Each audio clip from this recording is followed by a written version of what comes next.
நல்ல அதிகாலை வேலைக்காய் நன்றியோடு உம்மை துதிக்கிறோம், ஸ்தோத்திரிக்கிறோம், நன்றி செலுத்துகிறோம். எத்தனையோ மக்களுக்கு கிடைக்காத இந்த ஸ்லாக்கியம் எங்களுக்கு கொடுத்திருக்கிறீங்க. அடியனுடைய வாயின் வார்த்தைகளும் கேட்கிற உடைய பிள்ளைகளுடைய இருதயத்தின் சிந்தனைகளும் உடைய சமூகத்தில் ஒன்றாயிருப்பதாக. ஆமென். ஆண்டவரும் இரட்சகருமாகிய இயேசு கிறிஸ்து நாமத்தினாலே இந்த கால வேளையிலே இந்த போன் மூலமாய் கூடி வந்திருக்கிற அருமையான சகோதரர் சகோதரிகளை கர்த்தர் ஆசீர்வதிப்பதாக. இந்த நாளில கூட நாம தியானத்திற்கு எடுத்துக்கொண்ட வேத வசனத்தின் தலைப்பு கட்டுகள். ஒவ்வொரு மனிதர்களுக்கும் கட்டுகள் உண்டு. அதை தேவன் கட்டவிழ்க்கிறவராய் இருக்கிறார். கட்டுகள் என்று சொல்லப்படுகிற பொழுது சில வேறுபட்ட அர்த்தங்கள் உண்டு. அதில் குறிப்பாக 2 வகை கட்டுகளை குறித்து சொல்லலாம். இது ஆவிக்குரிய கட்டுகள், மாம்சத்துக்குரிய கட்டுகள். மாம்சத்துக்குரிய கட்டுகள் என்பது ஒரு மனிதன் தவறு செய்து அவன் மற்றவர்களால் தண்டிக்கப்படுகிற பொழுது கட்டப்படுகிற கட்டுகள். அவனுடைய கரங்களை கட்டி கால்களை கட்டி சிறைச்சாலையில் அடைக்கப்படுவதுன்றது மாம்சத்துக்குரிய கட்டுகள் சொல்லலாம். ஆவிக்குரிய கட்டுகள் என்று சொல்லப்படுகிற பொழுது குறிப்பா அது மனுஷர்களால நேரிடுகிற கட்டுகளும் இருக்கலாம். அதே சமயத்துல பிசாசின் தந்திரங்களால ஏற்படுகிற கட்டுகளா இருக்கலாம். இது ஆவிக்குரிய கட்டு. அந்த 2 விதமான கட்டுகளிலே தேவ வார்த்தை என்ன சொல்லுகிறது? ஒரு சில வசனங்கள் நம்ம ஏற்கனவே படிச்ச வசனங்க தான். அதை நம்ம தியானத்துக்கு எடுத்துக் கொள்ளலாம். குறிப்பாக நியாயாதிபதிகளின் புஸ்தகம் 15வது அதிகாரம்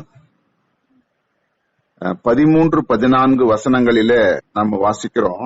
நியாயாதிபதிகள் 15, 13, 14 வசனம். சிம்சோன் என்பவர் நமக்கு எல்லாருக்கும் தெரியும். நியாயாதிபதிகள்ல விசேஷமா அவரு ரொம்ப முக்கியப்படுத்தப்பட்டிருக்கிறவர். அவருடைய வாழ்க்கையில நசரேனா பிறந்தார். அதாவது இயேசு கிறிஸ்து நசரேயன் என்று சொல்லப்படுவது போல அவர் நசரேய விரதத்தோட இருந்து கர்த்தராலே தெரிந்து கொள்ளப்பட்டு கற்பத்திலேயே ஆண்டவர் தெரிந்து கொள்ளப்பட்டு இந்த அவர் பிறந்து வளர்ந்து வருவது பொழுது தேவன் அவருக்கு நியமித்த கட்டளைகளுக்கு கீழ்ப்படியாமல் தன் சுய இச்சையினாலே அவர் விழுந்து போனார். ஆனாலும் கர்த்தருடைய ஆவியானவர் அவர் விட்டு எடுப்படல. அப்படிப்பட்ட நிலையில வேசிகளிடத்தில் அவர் பிரவேசிக்கிற வேளையில பல சம்பவங்கள் அவரை குறித்து சொல்லப்பட்டிருக்கிறது. பெலிஸ்தியர்கள் அவரை கட்டுட்டவராய் எப்படியாவது அவரை கொலை செய்யப்பட வேணும், இல்லைன்னா சிறைச்சாலையில போட வேண்டும் என்று சொல்லி வகை தேடித்திருக்கிற பொழுது ஒரு வேசியனிடத்தில் பிரவேசித்த பொழுது அவள் அந்த பயங்கரமான ஒரு கயிறுகளால அந்த சிம்சோனை கட்டி அவன் வைத்திருக்கிற பொழுது பெலிஸ்தர்கள் வந்து விட்டாங்க பிடிக்கிறதுக்கு.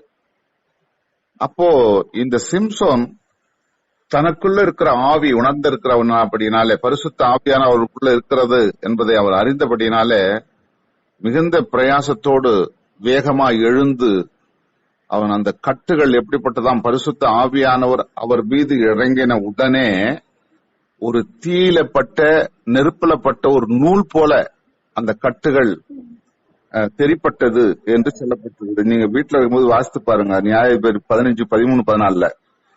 அப்போ தெரிப்பட்டது போல இந்த கட்டுகள் அவுக்கப்படுது, அது சுட்டரிக்கப்படுகிறது போல தெரிப்படுகிறது. அவர் வேகமா எழுந்து தன்னுடைய அந்த பராக்கிரமத்தை அந்த பலத்தோட போயிட்டு ஒரு கழுதையின் தாடை எலும்பு அங்க கிடக்கிறது இந்த வராந்திரமான ஒரு இடத்துல. அந்த தாடை எலும்பை எடுத்து 1000 பேரை கொலை செய்யறாரு அந்த பெலிஸ்தரை. அப்ப நல்லா கவனிங்க, இது 2 வகையான பலத்துக்கும் அது உபயோகமா இருக்கிறது. ஒன்று ஆவிக்குரிய கட்டுகள், இன்னொன்று மாம்சத்துக்குரிய கட்டுகள். மாம்சத்துக்குரிய கட்டு அந்த கயிறுகளால கட்டப்பட்டது. ஆவிக்குரிய கட்டு சாதாரண ஒரு மனிதனுக்கு மிகுந்த பராக்கிரமம் ஏற்படுவதற்கு ஆவியானவர் கொடுக்கிறது. அப்போ இந்த விடுதலையோடு அந்த கட்டுகள் தெரிப்பட்டு விடுதலையோடு பெலிஸ்தர்களை 1000 பேரை ஒரே ஒரு சின்ன அந்த ஆயுதம், பெரிய கத்தி கன் அந்த மாதிரி எல்லாம் இல்ல, ஒரு கழுதையோட தாடை எலும்பு அங்க கடக்கப்பட்டு அதை எடுத்து 1000 பேரை கொலை செய்யறாரு. அந்த அளவுக்கு அவர்கள் கட்டுகள் உடைக்கப்பட்டு அவர் தேவ ஆவியானவள உந்தப்பட்டு அந்த காரியத்தை செய்கிறத நம்ம அறிய முடிகிறது. இது ஒரு பக்கம். அப்போஸ்தலர் நடபடிகள் எடுத்து பார்த்தீங்கன்னா பவுலுக்கு ஏற்பட்ட கட்டுகள், அவருக்கு போற இடமெல்லாம் சிறைச்சாலையில் அடைக்கக்கூடிய பல தண்டனைகளை கொடுக்கக்கூடியது காத்துக்கிட்டு இருந்தாங்க. அப்போ 16வது அதிகாரம் 23வது வசனத்துல சொல்லப்படுகிறது. அப்போஸ்தலர் 16:23, சடுதியில் சிறைச்சாலையின் அஸ்திபாரம் அசைந்தது, கதவுகள் திறவுண்டது, எல்லாருடைய கட்டுகளும் கழன்றது. இது எந்த கட்டு சொல்லப்படுதுன்னா மாம்சத்துக்குரிய கட்டு. அவரை கொண்டு போய் அந்த ரோம பேரரசு என்ன பண்ணுது, அவரை சிறைச்சாலையில போடுறாங்க. இயேசு என்ற பெயரை சொல்லக்கூடாது, இனிமே பிரசங்கிக்க கூடாது அப்படின்னு சொல்லி அவரை கட்டி, கை கால்களை கட்டி சிறைச்சாலையில போட்டு தலைகீழ தொங்க விடுறாங்க, பவுலையும் சீலாவையும். அப்படி அவர்கள் தொங்கிக் கொண்டிருக்கிற பொழுது எந்த விதமான காரியங்களும் அவங்க சுதந்திரமா செய்ய முடியாத ஒரு சூழ்நிலையில ஆண்டவரை மகிமைப்படுத்தி பாடுகிறார்கள். பாடுகிற பொழுது அங்கு சிறைச்சாலை கதவுகள் திறக்கப்படுகிறது தானாகவே. அந்த சிறைச்சாலைக்கு உள்ள இருந்த இவரும் இவரோடு கூட இருந்த மற்ற குற்றவாளிகளும் எல்லாருடைய கை கால் கட்டப்பட்ட நிலையில சங்கிலிகளினால, இது கயிறுகளால் கட்டப்பட்டதல்ல, இரும்பு சங்கிலிகளால கட்டப்பட்ட கட்டுகள் அங்கே தானாகவே கழன்று விழுகிறது. இது எந்த காரியம் சொன்னா, ஒன்னு அங்க பரிசுத்த ஆவியானவருடைய கட்டவிழ்த்தலும் அங்கே நடைபெறுகிறது. அந்த உலக பிரகாரமாக சரீரத்திலே கட்டப்படுகிற அந்த கட்டுகளும் அங்க கட்டப்பட்டிருக்கு. ரெண்டையும் அது இணைத்து கொடுக்கிறது அந்த வசனம். அப்போ அடுத்தது சொல்றாரு அவரு, அப்போஸ்தலர் 20:23 பவுல் சொல்றாரு, நல்லா கவனிச்சு பாருங்க. அப்போஸ்தலர் 20:23, கட்டுகளும் உபத்திரவங்களும் பட்டணந்தோறும் எனக்கு வைக்கப்பட்டுள்ளது என்பதை ஆவியானவர் எனக்கு தெரிவிக்கிறார். அப்ப நல்லா கவனிச்சு பார்க்கணும். கட்டுகளும் உபத்திரவங்களும். கட்டு என்பது அவங்களுடைய சரீரத்துல கால் கைகளை கட்டி, நான் முதல்ல சொன்னது போல தொங்க விட்டு பாக்குறது ஒரு விதமான கட்டு. இன்னொன்று அந்த உபத்திரவங்கள் என்று சொல்லப்படுகிற பொழுது வாதிக்கிறது. நல்லா அவங்க தோலாடால அந்த சாட்டி, அந்த இரும்பு கம்பிகள் கட்டி வைக்கப்பட்ட அந்த சாட்டினாலே அந்த மனுஷனை தண்டிப்பது, அடிப்பது, இது உபத்திரவம். இந்த ரெண்டுமே எனக்கு நான் போற இடங்களெல்லாம் பட்டணங்கள் தோறும் எனக்காக வைக்கப்பட்டிருக்கிறது என்பதை ஆவியானவர் எனக்கு வெளிப்படுத்துகிறார் என்று சொல்லப்படுகிறது. அப்ப கடவுள் ஆண்டவருடைய வார்த்தை என்னன்னா, நீ இந்த உபத்திரவம் எல்லாம் அனுபவிச்சுதான் ஆகணும், இப்படி எல்லாம் நான் உனக்காக வச்சிருக்கிறேன், நீ போற இடமெல்லாம் உனக்கு உன் கை கால்களை கட்டுவாங்க, உன் ஆவிக்குரிய சுதந்திரத்தையும் உனக்கு கட்டுவாங்க, உனக்கு துன்புறுத்துவாங்க அப்படின்னு சொல்லி ஆண்டவர் அவருக்கு வெளிப்படுத்தி காமிக்கிறார். அப்போ இந்த ரெண்டு வகையான கட்டுகளும் அந்த பவுல் அனுபவித்தார் என்பதை நாம தெரிந்து கொள்ள முடிகிறது. இன்னொன்னு பாருங்க, கவனிச்சு பாருங்க. 8வது அதிகாரம் 23வது வசனம். அப்போஸ்தலர் 8வது 23வது வசனத்துல அங்க சொல்லப்படுகிற பொழுது, அங்க பவுல் சுதந்திரமா தன்னுடைய ஊழியத்தை செய்து கொண்டிருக்காரு. ஆரம்ப காலம் அவர் ஆண்டவரை ஏற்றுக்கொண்டு ரட்சிக்கப்பட்டு அவர் கண்கள் திறக்கப்பட்டு ஞானஸ்நானம் பெற்று உடனடியே அவருடைய பணியை செய்ய புறப்படும் பொழுது அவருக்கு விரோதமா எழும்பின பிசாசினுடைய கிரியைகள் அநேகமா இருந்தது. அவைகளுக்கு மத்தியிலே தேவன் அவர் பட்சத்திலிருந்து பிசாசுகளை அப்புறப்படுத்தி சுதந்திரமா ஊழியம் செய்து கொண்டு வருகிறார். அப்ப ஒரு நாளில ஒரு மந்திரவாதி, அதுதான் அங்க கவனிக்க வேண்டியது, மந்திரவாதி அவருக்கு விரோதமா எழும்புகிறான். அவருக்கு விரோதமா எழும்பி, நீ ஒருவர் மேல கையை வச்சா அவங்களுக்கு பரிசுத்த ஆவியினுடைய வல்லமை கிடைக்குது, அவங்களுடைய பலம் கூடுது, அவங்களுக்கு ஆண்டவர்கள் வெளிப்படுத்துகிற காரியங்கள் பார்க்க முடியுது, இப்படி அநேக அற்புத அடையாளங்கள் உம்முடைய கையை வைக்கும் பொழுதும் நீ ஜெபிக்கும் பொழுதும் உன்னை தொடும் பொழுதும் இந்த சம்பவங்கள்லாம் நடக்கிறதே எனக்கு மிகுந்த ஆச்சரியமா இருக்கிறது. ஆகனால எனக்கு அந்த வரத்தை எனக்கு கொடுங்க அப்படின்னு சொல்லிட்டு அவர்கிட்ட அந்த பணத்தை கொண்டாந்து கொடுத்து அந்த வரம் பெறுவதற்கு முயற்சி பண்றான். அப்போ பவுல் சினம் கொண்டு, இந்த வசனத்துல சொல்லப்பட்டிருக்கும், சினம் கொண்டு கோபப்பட்டு அந்த பிசாசனுடைய மகன், அதாவது மந்திரவாதியை அவர் சொல்றாரு, நீ கசப்பான பிச்சிலும், அதாவது அப்போஸ்தலர் 8:23, நீ கசப்பான பிச்சிலும் பாவ கட்டிலும் அகப்பட்டிருக்கிறாய் என்பதாய் நான் காண்கிறேன். நல்லா கவனிச்சு பாருங்க. அந்த பாவக்கட்டு, பாவத்திலேயே அவனுக்கு மூழ்கி போன ஒரு நிலைப்பாடும், கசப்பான பிச்சு அப்படின்னு சொல்லப்படுகிற பொழுது இயற்கையாகவே மனிதர்களுக்கு இருக்க வேண்டிய குணாதிசயங்கள் உன்னிடத்துல இல்லாமல் முழுக்க முழுக்க சாத்தானுடைய கிரியைகள் உன்னிடத்துல இருக்கிறது. அது கசப்புள்ளது. அது கடவுளுக்குரியது அல்ல, மனிதனுக்குரியது அல்ல. உன்னிடத்தில் இருப்பது சாத்தானுக்குரியது. கசப்பான பிச்சில நீ சிக்கி தவித்துக் கொண்டிருக்கிற, பாவத்துல நீ கட்டுண்டவனா இருக்கிற அப்படின்னு சொல்லி அவனை எச்சரிக்கிறார் அந்த மந்திரவாதிய. இது எப்படிப்பட்ட காரியம் பாருங்க. அப்ப இது ஆவிக்குரிய காரியங்கள் அவனுக்குள்ள இருக்கிறது. கடவுளால கொடுக்கப்படுகிற எந்த வார்த்தையும் அவனுடைய வரமும் அவனிடத்துல இல்ல. முழுக்க முழுக்க பிசாசினால கொடுக்கப்படுகிற ஆவிக்குரிய கட்டுகள் அவனிடத்துல மிக அதிகமா இருந்ததை பரிசுத்த ஆவியானவர் பவுலுக்கு தெரிவித்து அங்கே ஒரு எச்சரிப்பு கொடுக்கிறதை நாம் அறிய முடிகிறது. இப்படிப்பட்ட கட்டுகள், இந்த கட்டுகளிலிருந்து விடுதலையாவது எப்படி? எப்படி அவர் ஆண்டவர் விடுதலை கொடுக்கிறாரு? இந்த கட்டுகள் நம் மனிதனை எப்படி சூழ்ந்து கொள்ளுகிறது? மனிதத்துல ஏற்படுகிற கட்டுகளும் ஆவிக்குரிய கட்டுகளும் எப்படி ஒரு மனுஷனை தேண்டுகிறதுனா, பாவம் தான் அதுக்கு காரணம். ஆண்டவருக்கு பிரியமில்லாத செயல்பாடுகள், பாவங்கள் இருந்தபடியினாலே அவருக்கு ஏற்படுகிறது. இன்னொன்னு, ஆண்டவரே அவர்களுக்கு அனுமதிக்கணும். இந்த கட்டுகளும் இந்த கஷ்டங்களும் இந்த பாடுகளும் அனுபவித்துதான் பரலோக ராஜ்யத்தை கட்டணும், நீயும் அங்க வரணும் அப்படின்னு சொல்லி ஆண்டவரே அனுமதியும் கொடுக்கிறார். இது நிமித்தமா ஏற்படுகிற கட்டுகளா இருக்கிறது. சங்கீதக்காரன் எழுதும் போது சொல்றாரு அழகா, இது ஆவிக்குரிய கட்டுகளா நம்ம யோசிக்கலாம். சங்கீதம் 18:4, 5, 6 அந்த 3 வசனங்களை வாசிக்கிற பொழுது கவனிங்க. சங்கீதம் 18:4, 5, 6 மரணக்கட்டுகள் என்னை சுற்றி கொண்டது, துர்ச்சன பிரவாகம் என்னை பயப்படுத்தினது, பாதாள கட்டுகள் என்னை சூழ்ந்து கொண்டது, மரண கண்ணிகள் என் மேல் விழுந்தது. எனக்கு உண்டான நெருக்கத்திலே கர்த்தரை நோக்கி கூப்பிட்டு என் தேவனை நோக்கி அபயமிட்டேன். தமது ஆலயத்திலிருந்து என் சத்தத்தை கேட்டார். என் கூப்பிடுதல் அவர் சன்னதியில் போய் அவர் செவிகளில் ஏறிற்று. அதன் பிறகு விடுதலை கிடைத்தது. எவ்வளவு அழகா சங்கீதக்காரர் தாவீது எழுதுறாரு. அந்த அந்த எந்த நேரத்துல எழுதுறாருன்றத கூட அந்த சங்கீதத்துல 18வது சங்கீதத்துல முதல்ல எடுத்து வாசி பாத்தீங்கன்னா தெரியும்.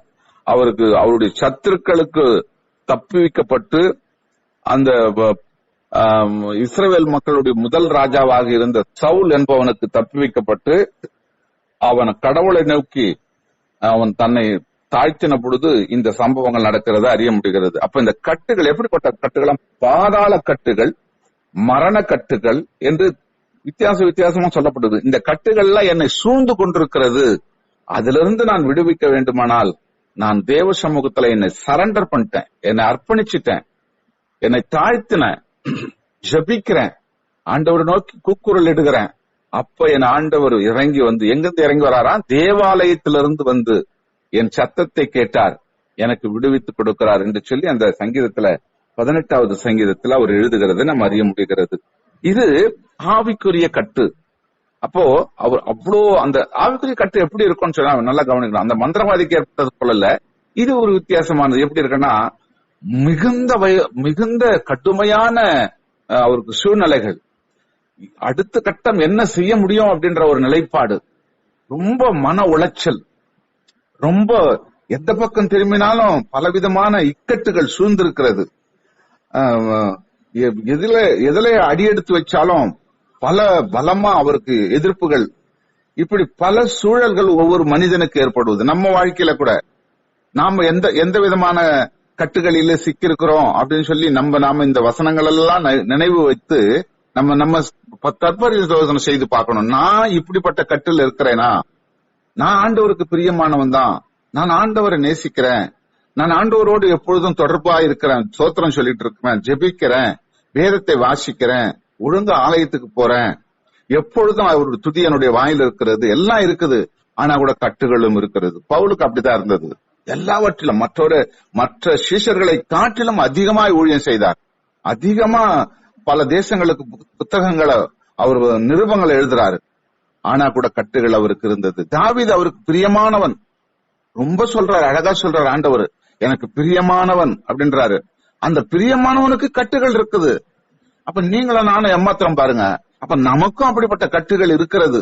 அனுதினமும் அதை சந்திக்கணும். எந்த ரூபத்துல வரும், அது எந்த விதமா வரும் நமக்கே தெரியாது. நான் காலையில எழுந்து 4 மணிக்கு எழுந்து ஆயத்தமாகி தெய்வ சமூகத்தில் அமர்ந்து ஜெபித்து தேவ வசனத்தை கேட்டு ஆராதனை செய்து எல்லாம் ஒழுங்கும் கிரமமா நல்லா பண்ணி, அப்பா இன்னைக்கு நல்ல திருப்தி எனக்கு ஆண்டவரோடு கூட நான் இருந்துட்டேன் 1 மணி நேரம் அப்படின்னு சொல்லி திருப்தியா போயிட்டு நம்ம ஆயத்தப்படுத்திக்கிட்டு நம்முடைய அன்றாட கடமைகள்ல போறோம். எதிர்பாராத விதமா சில சம்பவங்கள் வார்த்தையினாலே செய்கையினாலே பிசாசு நமக்கு கொண்டு வருவாங்க. ஆனா அதற்கும் நம்ம தயாரா இருக்கணும்.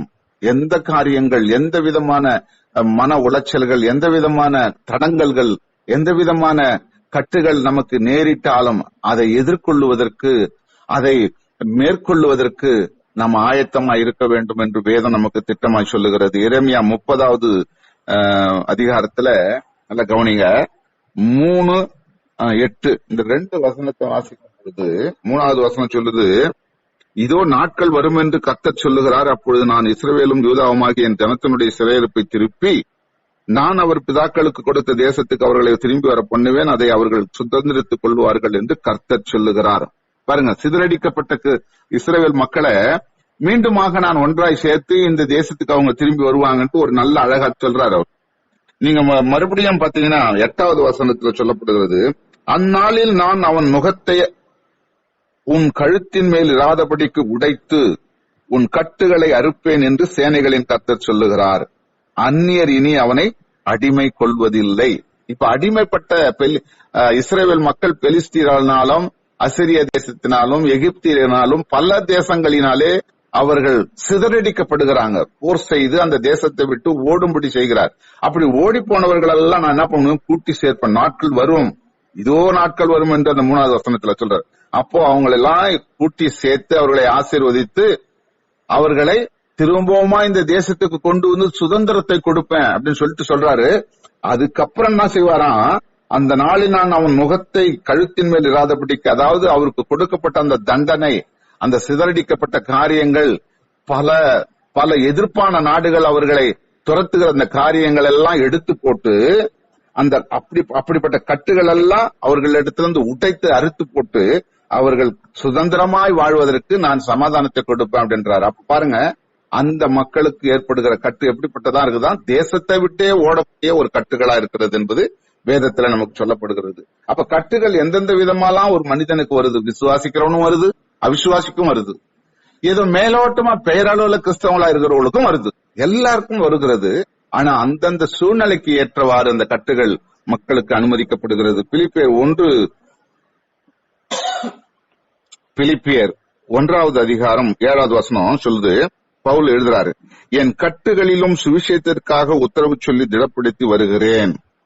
அவருக்கு கட்டப்பட்ட ஒரு நிலையில இருந்தா கூட அது இது ஆவிக்குரிய கட்டு. அவர் சிறைச்சாலையில அவருக்கு கால் கை கட்டப்படல. ஆனா ரோமாபுரியில அவர் அபயம் இடுகிறார். அப்போஸ்தலர் நடவடிக்கைகள்ல பார்க்கும்போது, நான் ராயனுக்கு அபயம் இடுகிறேன் என்று சொல்லி ராயன் இடத்துக்கு கொண்டு போய் விடுறாங்க. அந்த தேசத்துல உட்கார்ந்துகிட்டு ஒவ்வொரு பட்டணத்துக்கு அவர் கடிதங்கள் எழுதுறார், நிருபங்கள் எழுதுறாரு.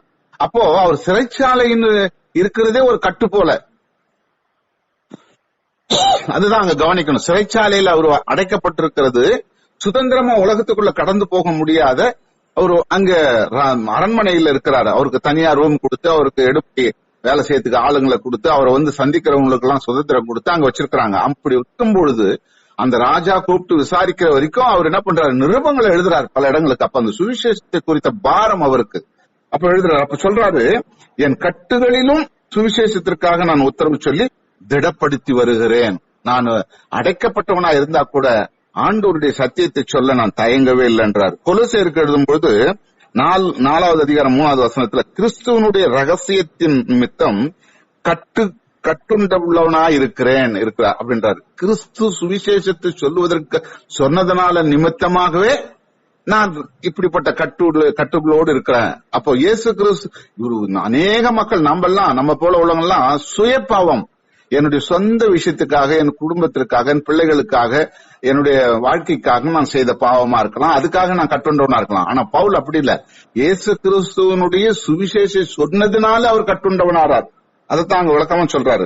2 தீமோத்தேயுவுக்கு எழுதும்போது 2:9 சொல்றாரு, இந்த சுவிசேஷத்தின் நிமித்தம் பாதகன் போல் கட்டப்பட்டு துன்பம் அனுபவிக்கிறேன் என்றார். நல்லா கவனிச்சு பாருங்க. பாதகன் போல் துன்பம் அனுபவிச்சுட்டு இருக்கிறேன். எதுக்காக? இந்த சுவிசேஷத்தை நான் சொன்னதுனால அப்படின்னு சொல்றாரு. அப்போ அவருடைய கட்டுகள் எல்லாம் எப்படி இருக்குதுன்னு பாருங்க. எந்த ஒவ்வொரு இடத்துலயும் அவர் வித்தியாசமா எல்லாமே ஆண்டவருடைய பணியை செய்ததற்காக வேண்ட கட்டுகளா இருந்தது. கடைசியா சொல்லி முடிக்கிறேன். எபேசியர் 10:34 சொல்லப்படுகிறது. எபேசியர் 10:34, நான் கட்டப்பட்டிருக்கையில் நீங்கள் என்னை குறித்து பரிதபித்ததும் அன்றி பரலோகத்தில் அதிக மேன்மையும் நிலையுள்ளதுமான சுதந்திரம் உங்களுக்கு உண்டென்று அறிந்து உங்கள் ஆஸ்திகளையும் சந்தோஷமாய் கொள்ளையிட கொடுத்தீர்கள் என்று சொல்றார். நல்லா கவனிச்சு பார்க்கணும். அதாவது யாருக்கெல்லாம் அவர் நிருபங்களை எழுதினாரோ, எந்த பட்டணத்துக்கெல்லாம் எழுதினார், அந்த மக்களை குறித்து அவருக்கு இருக்கிற தவிப்பு, அந்த பாரம், ஐயோ எப்படியாவது இந்த சுவிசேஷத்திற்கு அவர் செவிசாய்த்து ரட்சிக்கப்படணும் மக்கள் அப்படின்ற அந்த பாரம் அவர்களை உருக்கி கொண்டு இருந்தது. ஆகவே இந்த ராயனுடைய அரண்மனையில நான் கட்டுண்டவனாக, அதாவது அடைக்கப்பட்டவனாக இருந்தாலும் கூட ஏறக்குறைய 13க்கும் மேல பட்டணங்களுக்கு அவர் நிருபங்களை எழுதி எழுதி எழுதி உட்கார்ந்த இடத்துல வந்து அனுப்பிக்கிட்டே இருக்கிறார். அப்ப அதனுடைய நோக்கம் என்ன? தாகம், ஆண்டவர் மேல உள்ள தாகம், ஆண்டவர் மேல அந்த வாஞ்சை, எப்படியாவது மக்களுக்கு இதை சொல்லி ஆகணும் அப்படின்றது. இன்னைக்கு நீங்களும் நானும் உணரக்கூடியது என்னன்னா, எத்தனை வருஷமா நம்ம கிறிஸ்தவர்களா இருக்கிறோம், நம்ம என்ன செஞ்சிருக்கிறோம் என்று உணர்ந்து பார்த்து இந்த உலகத்துக்குள்ள கடந்து போவோம். கர்த்தர் நம்மை அவர் சித்தத்தின்படி வழி நடத்துவாராக. ஆமென்.